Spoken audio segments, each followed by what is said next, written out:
Hello and welcome back to the Cricket Nerds podcast, the premium edition. Oh, I might have said premium too loudly there. Still getting used to the new software and the new hardware. We've got some fancy mics. We've got some better lighting. We're just looking to scale this project up. And speaking of scaling up, big Patrick Cummins. Oh boy, what a display and what a result for Kolkata Knight Riders. Welcome back to the Cricket Nerds podcast, but welcome, and I am joined by Benji. How are you doing, mate? Very good, thank you. Yeah, what a game. What a game. What a game. And Zach, how are you doing? I'm still a bit in shock after what we just saw from Pat Cummins. But yeah, ridiculous. Okay, so there's been some interesting developments in the fantasy league for the Cricket Nerds. We've got someone new at the top, up the Ives, with a whole 2,991 points, if that means anything to you. But still, in second place, a very frequent contender is Keith. He's just leading the way. Fine Legs doing well in third place. And Dad's Barmy has dropped down to seventh. He's had an absolute howler, probably because he's still got Tim Southey in a team when he should have swapped him out for Pat Cummins. So there we go. And I'm doing pretty well now. I've increased, but yeah, it's going to be good. Any thoughts on fantasy? Well, I was about to say, I think we should all come in with a fancy pick of the week. And to kick us off, I think it might be quite obvious, but mine's going to have to be Joss Buttler. I think I'm going to have to be dropping Liam Livingstone and swapping him for Joss Buttler just because I need a bit of budget back. So Joss Butler is definitely going to be my fantasy pick of the week. He's in form. Trust Joss Butler now to get 2 ducks in next week. That's, classic my luck. But yeah, he definitely in mine. And also drop Mayank Agarwal if anyone's got him because he's done nothing so far. Yeah, my fantasy pick of the week is going to be Johnny Bairstow. He's going to come into the Punjab squad and he's going to get runs upon runs upon runs. So there's the fantasy pick for you. If you get Johnny Bairstow in, you'll get a lot of points. My fantasy pick, you might not have thought about it, but I'm going to say Shubman Gill.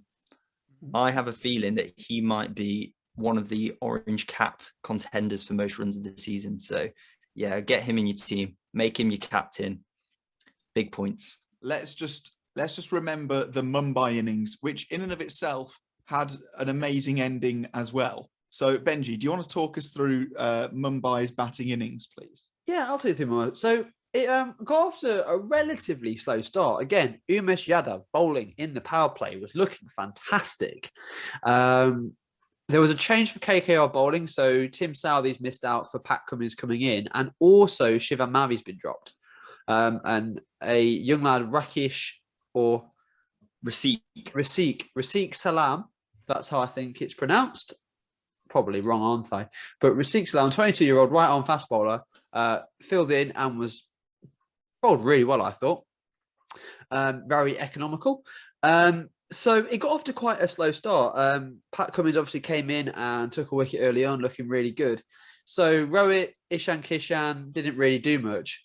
Then young Devalt Brevis from South Africa played a nice little cameo of 29 off 19, which I thought was, pretty good. And then Surya Kumar Yadav came on and scored a decent 50. But I think in the 14th over, it was about 89 for 3 or something, which is just not a very, not a very competitive score. But Tilak Verma and Kyron Pollard came on, and Kyron Pollard hit a massive 22 off 5 balls, including 3 sixes, striking at a rate of 440 to get Mumbai up to a what seemed like competitive 161 for 4,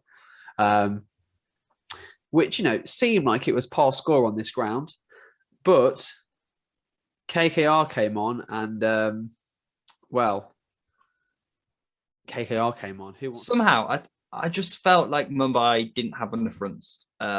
I thought even though Karen Pollard took it away a bit from Pat Cummins at the end of the Mumbai innings, I just felt like Kolkata were always in the game. They'd never let Mumbai get away. And yes, they had a bit of a shaky start with Rahane going early and Shreyas Iyer going early. But Venkatesh Iyer, he didn't look fluent, but he stayed in. And he had useful contributions from Sam Billings, and also Andre Russell tonked the ball a bit. And I just thought, we've got a few overs to go, 5 overs to go. Pat Cummins has just looked pretty good. It's probably going to be, actually, there were more than that. It was about 6 or 7 overs to go because they won with 4 overs to spare. But yeah, Pat Cummins came in, and I was thinking, right, he's looked pretty good. With Venkatesh Iyer doing well, Pat Cummins seems to be striking the ball. They've still got Sunil Narine, who we know can tonk it. I just felt like Kolkata Knight Riders would have just crept home. But it turned out that they walked home in just ridiculous fashion. Like Pat Cummins, there's not really much else to look at in the Kolkata Knight Riders innings other than Pat Cummins. 56 or 15, the fastest 50 ever, the joint fastest 50 ever in our IPL history. And for it to come from Pat Cummins, what's that about? It's not expected. I'm still in shock over that. He didn't. I mentioned this before the podcast, the fact that he didn't smile throughout his innings. Most batsmen, when they're smacking the ball like that, they normally have a smile on their face. They're enjoying themselves. But he looked like he was a man on a mission. He almost looked like he was trying to prove something. And I don't know if it's because of Karen Pollard taking so many runs off his last over. I'm not sure what it was. There was just something that he just wanted to come out and show everyone that he could bat like that, which is ridiculous. What's your take, James? Oh my goodness. It was insane. I want to be Pat Cummins now.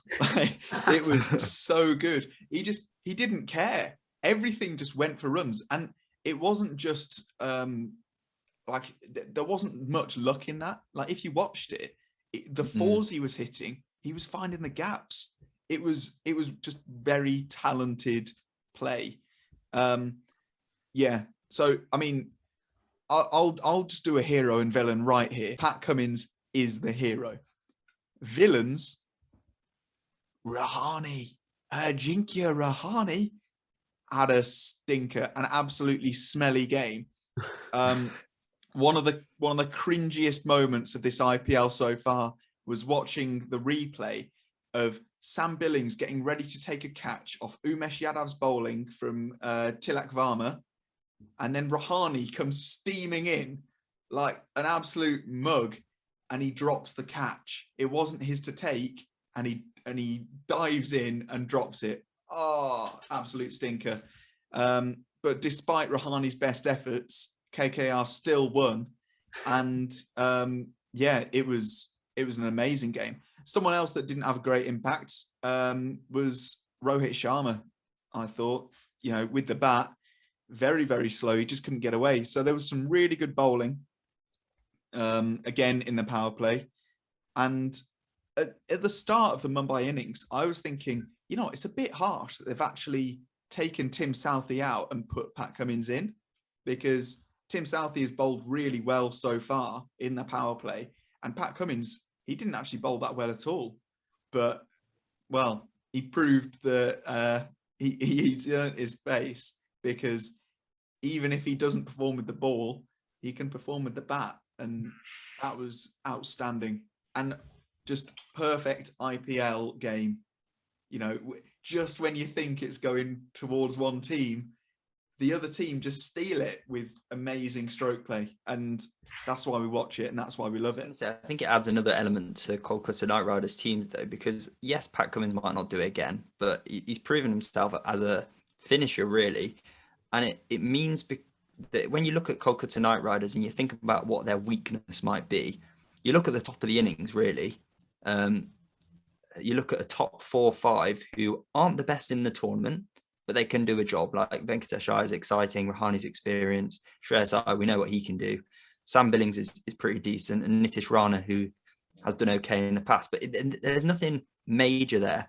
But they've got Andre Russell to come. They've got Pat Cummins. They've got Sunil Narine, who are big ball strikers. And you could potentially see someone like an Andre Russell, or maybe even Pat Cummins or Sunil Narine, going back into that middle order to kind of I don't know, give a bit of impetus at the top of the order, really, because Rahane and Ira are just a bit slow.